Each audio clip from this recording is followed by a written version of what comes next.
semua, di video kali ini kita akan mengajak teman-teman untuk belajar sambil jalan-jalan ke Kota Lama Semarang, khususnya pada bangunan bersejarah yaitu Gereja Belenduk.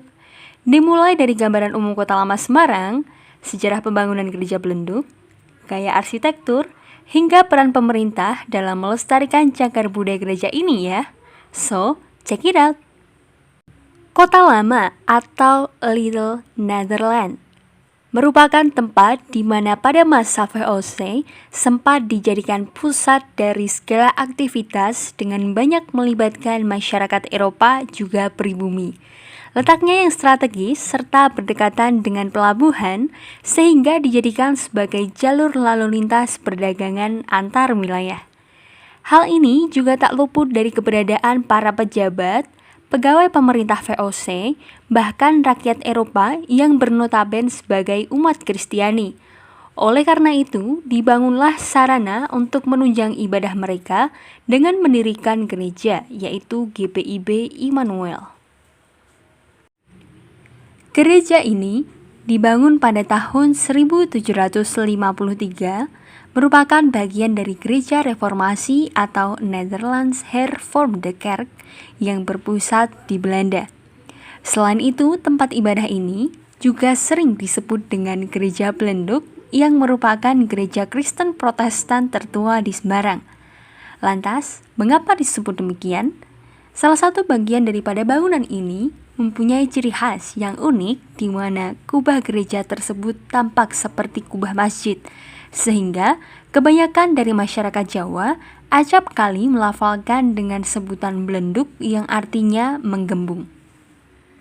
Gereja ini berdiri di atas tanah seluas 1137,37 meter persegi dengan ketinggian bangunan berkisar 31,35 meter. Letaknya berada di Jalan Lejen Suprapto nomor 32, di mana sebelumnya bernama Jalan Suari atau Kerkstad yang artinya jalan gereja. Sejarah mencatat bahwa gereja ini sempat melewati masa-masa transisi dalam waktu yang cukup lama, di mana setelah dilembagakan pada tahun 1753 dengan pendeta pertamanya yaitu Johannes Wilhelmus Wemelaar, bahkan sempat beroperasi kurang lebih 7 tahun antara 1753 hingga 1760. Akan tetapi, kegiatan pelaksanaan ibadah jamaat harus rela dipindahkan pada bangunan lain. Hal ini disebabkan karena kondisi bangunan yang mengalami kerusakan cukup parah akibat semut putih sehingga rawan roboh apabila terserang oleh angin kencang bahkan hujan deras sekalipun. Oleh karenanya, diadakan perbaikan dengan menggandeng tukang kayu, juga arsitek ternama seperti Frederick Jasmin. Beliau mengatakan bahwa harus dilakukan perenovasian pada beberapa titik dan sempat memindahkan penutup atap pada gereja. Oleh karena itu, air hujan masuk dan merambat ke dinding dalam bangunan. Kemudian pada masa renovasi selanjutnya dilakukan pada tahun 1785 dengan masalah yang sama, yakni di bagian atap, sehingga untuk perbaikannya cukup menghabiskan waktu yang lama. 2 tahun selanjutnya, pada 1787, renovasi masih berjalan dengan menggantikan bangunan lama terhadap bangunan baru yang diresmikan pada 19 Oktober 1795. Akan tetapi, bencana kembali terjadi pada 10 Juni 1867 dengan adanya gempa bumi, sehingga terjadi kerusakan yang cukup parah pada beberapa bagian gereja seperti 2 menara yang runtuh, sirap atap kubah yang rusak, serta dinding yang mengalami retak. Oleh karena itu, pada 5 Agustus 1869, Dewan Gereja memutuskan untuk menutup segala bentuk aktivitas yang melibatkan gereja ini. Setelah itu, pada 25 Juni 1871, sempat mengalami perbaikan sehingga aktivitas jamaah dapat dilakukan kembali. Kerusakan pada gereja ini terjadi selama berangsur-angsur akibat tersambar oleh petir sehingga mengakibatkan bangunan gereja terbakar. Bahkan gempa bumi yang melanda Pati Juanda Jawa Tengah yang akibatnya dapat dirasakan hingga Semarang. Pada akhirnya dirombaklah secara besar-besaran dan memakan dana senilai 60.000 gulden antara tahun 1894 hingga 1895. Perbaikan ini juga melibatkan H.P.A. de Wilde, yakni seorang ahli ukur, serta Wiersma sebagai arsitek sipil. Dalam perjalanannya, gereja ini direhabilitasi dari tahun 1795 hingga 1895, serta 2002 hingga 2003, yang mana sebagian besar perubahan tersebut cukup signifikan berbeda dari bangunan aslinya di tahun 1795, terkecuali pada bagian tempat ibadah para jemaat. Sementara itu, terkait fungsi dari gereja Belenduk pada masa kolonial Belanda hingga kini tetaplah sama seperti halnya dalam pelaksanaan upacara kebangkitan di hari Minggu. Namun pada hari-hari biasa, gereja ini digunakan sebagai pelayanan atas kegiatan-kegiatan seperti paduan suara, persekutuan doa, hingga beberapa pelayanan tertentu. Gereja ini dikelola oleh GPIB Immanuel Semarang, yang mana juga telah ditetapkan sebagai bangunan cagar budaya sejak Oktober 2018 silam. Untuk selanjutnya, kita akan membahas mengenai gaya arsitektur dari Gereja Belenduk Semarang. Adanya aturan yang dikeluarkan oleh pemerintah kolonial Belanda mengenai pembangunan rumah maupun gedung yang harus dibuat berbeda dengan rumah pribumi berpengaruh juga dalam pembangunan Gereja Immanuel atau Gereja Belenduk.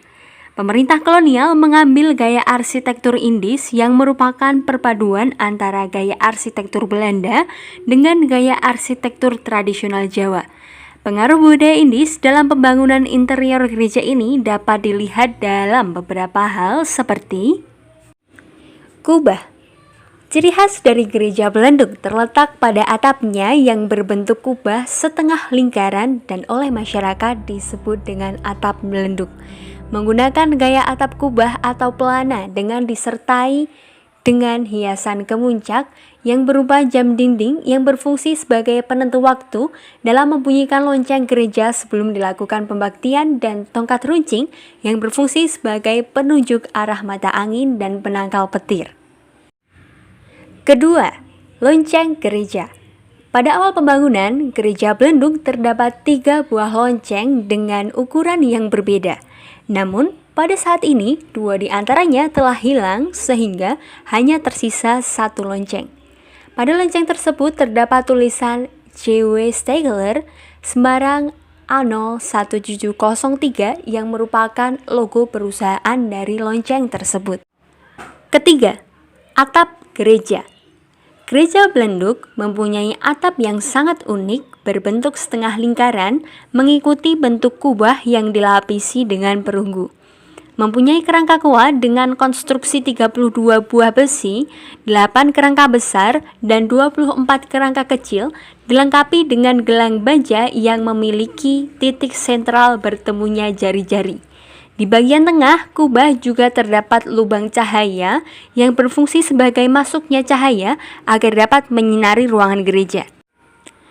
Keempat, dinding gereja. Dinding bangunan gereja Belenduk terpengaruh dengan gaya The Empire Style dengan ciri penggunaan batu bata finishing yang diplester dengan kuas kapur putih. Mempunyai dinding yang tebal dan dinominasi dengan warna putih yang disertai dengan ornamen motif garis. Kelima, pintu gereja. Bangunan gereja Belenduk terdapat banyak pintu sebagai penghubung antar bilik satu dengan yang lain. Bangunan gereja ini mempunyai 4 pintu yang terletak di selatan sebagai pintu utama, utara, barat, dan timur. Keenam, jendela gereja. Pada bangunan gereja Belenduk mempunyai beberapa jenis jendela yang terbuat dari bahan stained glass. Selain itu, ada pula yang menggunakan kayu yang disertai dengan ornamen zaman Bizantium tanpa terpengaruh dengan gaya arsitektur Jawa. Ketujuh, lantai gereja. Lantai pada bangunan gereja Immanuel mempunyai fungsi sebagai pembatas antara bilik satu dengan yang lain. Pada bilik ketiga, yang merupakan area jemaat setelah terjadi renovasi pada tahun 1894, Pola lantai diganti dengan teraso dengan ukuran 16 x 16 cm dengan warna monokromatik coklat. 8. Tangga melingkar. Hal yang menarik pertama pada bangunan gereja Immanuel adalah adanya tangga yang berbentuk melingkar. Tangga tersebut digunakan sebagai penghubung untuk menuju bagian tempat-tempat alat musik atau orgel. Tangga tersebut terbuat dari besi tempa yang diukir sedemikian rupa. Selain itu, pada anak tangga terdapat tulisan Belanda yang berbunyi Plaritz Den Haag, yang merupakan label dari perusahaan dari tempat pembuatan tangga tersebut. Kesembilan, mimbar gereja. Tidak seperti mimbar gereja di Indonesia pada umumnya yang diletakkan di tanah. Untuk mimbar di gereja Belenduk mempunyai posisi yang sangat unik, yang mana mimbar tersebut mempunyai atap kubah dan terkesan melayang yang disertai dengan simbol salib di tengah dan menempel pada tembok. Mimbar tersebut berfungsi sebagai tempat pendeta dalam memimpin doa. Selain itu, mimbar pelayan dibuat lebih tinggi menandakan bahwa pendeta berhubungan langsung dengan penyimpanan firman Tuhan. Ke-10. Orgel barok. Orgel barok merupakan sebuah alat musik yang mempunyai bentuk sangat indah dengan alunan suara musik yang berasal dari resonansi pipa-pipa udara. Orgel yang terdapat di Gereja Belenduk Semarang merupakan orgel yang langka dikarenakan hanya ada 2 di Indonesia dan yang satunya terdapat di GPIB Immanuel Gambir, Jakarta. Orgel tersebut dibuat oleh 2 warga negara Belanda sejak awal pendirian gereja, yaitu Pevar Wangler dan Hammer. Orgel tersebut dimainkan secara perlahan saat hari ibadah pada saat jamaah memasuki ruangan pembaktian.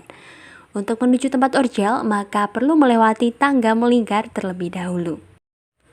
Ke-11. Bagian depan gereja. Bangunan gereja didominasi dengan cat warna putih yang menunjukkan kesan dari bangunan kolonial. 12. Elemen pendukung. Elemen pendukung yang digunakan sebagai sarana penunjang peribadatan seperti kursi Jumat yang terbagi menjadi 2 jenis, yaitu kursi tunggal dan kursi panjang balkon yang dibuat dari kayu eboni dengan kombinasi anyaman rotan. Sedangkan kursi balkon dibagi menjadi 3, yaitu kursi balkon untuk majelis, paduan suara, dan jemaat. Mempunyai bentuk alami dengan sedikit gaya Indis. Ada pula persembahan terbuat dari kayu jati dengan gaya klasik Eropa dan dipadukan dengan ukiran Jawa lunglungan yang ditutup dengan kain hijau maupun putih sesuai dengan kegiatan gereja. Di bagian mimbar pendeta terdapat kotak persembahan diakronia yang dibuat dengan kayu jati finishing politur yang diukir motif daun pokok relung. Informasi terakhir mengenai peran pemerintah dalam melestarikan cagar budaya Gereja Belenduk di Semarang.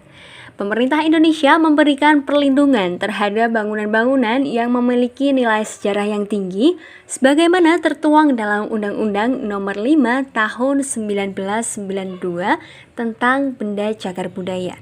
Namun, seiring berjalannya waktu, undang-undang tersebut diganti dengan Undang-Undang Nomor 11 Tahun 2010 tentang Cagar Budaya, bahwa Undang-Undang Nomor 5 Tahun 1992 tentang Benda Cagar Budaya sudah tidak sesuai dengan perkembangan, tuntutan, dan kebutuhan hukum dalam masyarakat sehingga perlu diganti. Undang-Undang Nomor 11 tentang Cagar Budaya menjelaskan bahwa kenyataan budaya bangsa yang penting bagi pemahaman dan pengembangan sejarah, ilmu pengetahuan, dan kebudayaan, sehingga benda cagar budaya perlu dilindungi dan dilestarikan demi memupuk kesadaran jati diri bangsa dan kepentingan nasional.